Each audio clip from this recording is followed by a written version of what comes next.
आप सब लोग जान रहे हैं कि पिछले दिनों एक बड़ी घटना जमशेदपुर में घटित हुई थी। घटनाएं तो डेली हो रही है झारखंड प्रदेश में, लेकिन अब जो है पानी सर के ऊपर निकल रहा है। जमशेदपुर जो अब चापड़पुर बन गया है, उस जमशेदपुर में नृशंस तरीके से पुलिस वैन पर बैठे हुए एक निहत्थे युवा को पुलिस वर्दीधारियों के समक्ष जिस तरह से चापड़ से मार करके हत्या की गई और एक बच्चे को गंभीर रूप से घायल किया गया, जिसका इलाज अभी भी कलकत्ता में चल रहा है। वो जीवन की संघर्ष में वो लगातार संघर्ष कर रहा है अपने जीवन के लिए। इस बड़ी घटना के बाद पूरे झारखंड प्रदेश में और विशेष करके जमशेदपुर के नागरवासियों में आक्रोश देखा गया। पुलिस का इकबाल अगर खत्म हो जाए, पुलिस की वर्दी का साख इतना नीचे गिर जाए कि उसके होने को भी ना होना अगर मानने लगा जाए, तो समझ सकते हैं कि इस राज्य की कानून व्यवस्था का क्या हालात है। आज ये जो परिस्थिति पैदा हुई है एक दिन की नहीं है। 2019 साल में जब से यह झारखंड की सरकार बनी है, हेमंत सोरेन जी की सरकार बनी है, तब से लेकर के अब तक इन्होंने हमेशा से कानून व्यवस्था को कंप्रोमाइज ही किया है। कानून का संधारण रहे, कानून यहां ठीक ढंग से काम करे, इसके लिए कभी भी इन्होंने गंभीर प्रयास इस सरकार ने नहीं की है। 2019 के सरकार बनने के बाद ही आप सबको मालूम होगा किस तरह से गोइलकेरा चाईबासा में 7 लोगों की गर्दन काट करके हत्या कर दी गई थी। वहां से सरकार का प्रारंभ हुआ था और उसके बाद लगातार जिस तरह से जिलों का एसपी का पद का बोली लगाया जाने लगा, जिस तरह से थाने की बोली लगाई जाने लगी और खुली छूट पूरी तरह से अवैध कारोबारों को चलाने के लिए दी गई और पुलिस को पूरी तरीके से अवैध वसूली के लिए निर्देशित किया गया और समय समय पर पुलिस को सिर्फ एक बार पैसा लेकर के पदस्थापन नहीं, बाद के क्रम में टॉपअप भी भराया जाने लगा। मतलब कि आप अगर रिचार्ज नहीं करेंगे अपने पद का तो आपको इस पद से हटा दिया जाएगा। ऐसा भी कई एक उदाहरण इस राज्य के पास हमारे पास रहे हैं और धीरे धीरे ग्रेजुअली पुलिस का साख जो है समाज में गिरता चला गया। पुलिस अच्छे कर्मियों का, जो ईमानदार पुलिस अफसर थे, उनका मनोबल गिरता चला गया। ऐसे ईमानदार पुलिस कर्मियों को कहीं ना कहीं साइड लाइन धरा दिया गया, उनको किसी अच्छे पोस्ट पर नहीं रखा गया और इसका नतीजा यह रहा जमशेदपुर का यह घटना, जो दिखलाता है कि इसलिए सरकार ने पुलिस को कितने निचले स्तर तक गिरा दिया है। एक पुलिस का वर्दी से, पुलिस का जहन पे नाम आ जाने से लोग जो है क्राइम करने से डरते हैं। 1000-50,000 की भीड़ होती है, वहां सिर्फ एक वर्दीधारी खड़ा रहता है, सब लोग जो है उसके खौफ से, उसके डर से नियम को मानने लगते हैं।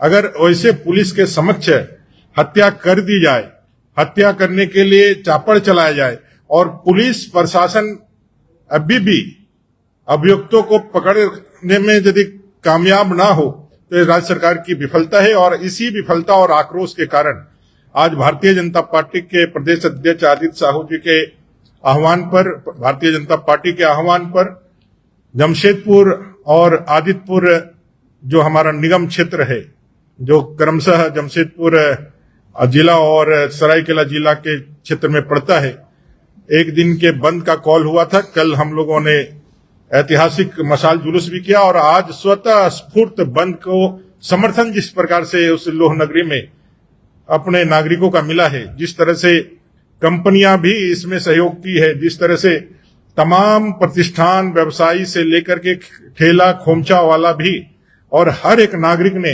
इसका जो समर्थन किया है, ये सरकार के लिए आई ओपनिंग होना चाहिए। क्योंकि जमशेदपुर के वासियों ने दिखलाया है अपने प्रतिरोध से कि यह सिर्फ एक पार्टी का प्रतिरोध नहीं है, एक आम जनता का प्रतिरोध है।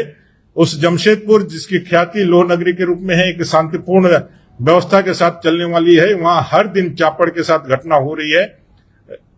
खुले में नशे के कारोबार चल रहे हैं। सबसे ज्यादा ड्रग्स और ब्राउन शुगर का इस्तेमाल जमशेदपुर, आदित्यपुर जैसे क्षेत्रों में होता है। सूखे नशे के जद में पूरा झारखंड प्रदेश है। अभी माननीय मुख्यमंत्री जी के बड़े बड़े पोस्टर नशा मुक्ति के लगे दिखे, लेकिन कोई भी एक भी कार्रवाई, एक भी कोई प्रयास इस दिशा में कि इस नशा के कारोबार को रोका जा सके, ये नहीं हो रहा है। जिस तरह से पंजाब बदनाम हुआ था उड़ता पंजाब बन करके, अब झारखंड भी उसी तरीके से हमारे युवा पूरी तरह से इसके जब्त में है, उसके चंगुल में फंसे हुए हैं। और राज्य सरकार अपने नौनिहालों को पैसा के बदले बर्बाद होने दे रही है। एक बड़ा पैसा अवैध ड्रग्स, नशीले कारोबार से थाना के माध्यम से सीधे मुख्यमंत्री और सरकार के हाथों तक पहुंच रही है, और एक लंबा सिंडिकेट है। और सिर्फ पुलिस महकमे के आला अफसरों को हटा करके, नाखून कटा करके शहीद होने जैसा काम नहीं हो सकता है। आप इसको तब तक, जब तक कि पुलिस का वह इकबाल फिर से बहाल ना हो, तब तक अगर यदि आपकी कार्रवाई सुनिश्चित ना होती है तो यह पूरी तरह से विफलता ही मानी जाएगी। आज की इस ऐतिहासिक बंद के लिए मैं तमाम जमशेदपुर, आदित्यपुर वासियों को भारतीय जनता पार्टी की ओर से, अपने प्रदेश अध्यक्ष जी की ओर से साधुवाद और धन्यवाद देना चाहता हूं। अपने पार्टी के तमाम पदाधिकारी, वहां के अपने जिला अध्यक्ष, दोनों जिला अध्यक्ष, अपने सांसद, अपने विधायक, अपने तमाम पार्टी के पदाधिकारी, आदित्यपुर के मेयर और अपने जितने भी वरिष्ठ जन हैं जिन्होंने इस बंदी को लेकर के लोगों के बीच जाने का काम किया है, लोगों का आह्वान किया है, उन सबको धन्यवाद और अभिनंदन देना चाहता हूं। साथ ही साथ सरकार को भी यह आगाह करना चाहता हूं कि असली सत्ता और ताकत जनता के पास होती है। आप वोट के माध्यम से भले ही सरकार बना लिए हो, लेकिन जनता के पास असली ताकत है, और जनता ने अपना प्रतिरोध आज के बंदी के माध्यम से दिखलाया है। इसलिए आप अविलंब जो इसके दोषी हैं उनको पकड़ करके कानून को फिर से स्थापित करने का काम करें, और इसमें सस्ती राजनीति करके और अपने गले की जो कमजोरी है, आपके गले में जो हड्डी है, उसको निकाल करके किसी दूसरे के गले में फंसाने का काम ना करे। इस मामले को डाइवर्ट करने की पूरी कोशिश आपकी सरकार भी कर रही है, और आपके सोशल मीडिया और आपकी जितनी मीडिया चल रही है, झारखंड मुक्ति मोर्चा के ऑफिशियल्स जितने भी चल रहे हैं, इसको अलग एक रूप देने के लिए, एक अलग विमर्श खड़ा करने का असफल प्रयास कर रहे हैं, जिसको आज औकात दिखाने का और जिसको आईना दिखाने का काम जमशेदपुर वासियों ने और आदित्यपुर वासियों ने किया है। तो एक राजनीतिक दल के रूप में, सत्ताधारी राजनीतिक दल के रूप में झारखंड मुक्ति मोर्चा के उन तमाम रणनीतिकारों को भी यह समझना चाहिए कि उनके द्वारा जो गलत नैरेटिव खड़ा करने का जो कोशिश किया गया है, वो नैरेटिव को भी जनता ने पूरी तरह से खारिज किया है। और हम सब अपने डिमांड पे पुनः खड़े हैं, भारतीय जनता पार्टी, कि लॉ एंड ऑर्डर का संधारण हो, ये चापड़ की घटना फिर दोबारा ना हो। अभी फिर से घटनाएं घटित हुई है, जमशेदपुर को शांत किया जाए, जमशेदपुर सहित पूरे झारखंड प्रदेश में इस तरह की घटनाओं पर रोक लगाई जाए। साथ ही साथ यह नशीले दवाओं के कारोबार, नशीले, वो चाहे डेंड्राइट का सूखा नशा का कारोबार हो, चाहे फिर अपना जो है ड्रग्स का कारोबार हो, ये सारे अवैध कारोबारों पर अंकुश लगाया जाए, इसको खत्म किया जाए। और साथ ही साथ जिन वर्दीधारियों के समक्ष यह घटना घटित हुई है, उनके ऊपर भी मुकदमा चलाया जाए। अभी तक उनके ऊपर मुकदमा दायर नहीं किया गया है। उन्होंने अपने कर्तव्य का निर्वहन नहीं किया। न सिर्फ कर्तव्य का निर्वहन करने में उन्होंने कोताही बरती, बल्कि सही समय पर बगल में करीब 1-1.5 किलोमीटर की दूरी में टीएमएच, टाटा मेन हॉस्पिटल, जहां घटना घटित हुई है, वहां से उसकी दूरी होती है। अगर सही समय पर यदि उस बच्चे को उठा करके यदि टीएमएच इलाज के लिए ले जाया गया होता तो शायद वो भी हमारे बीच में होता।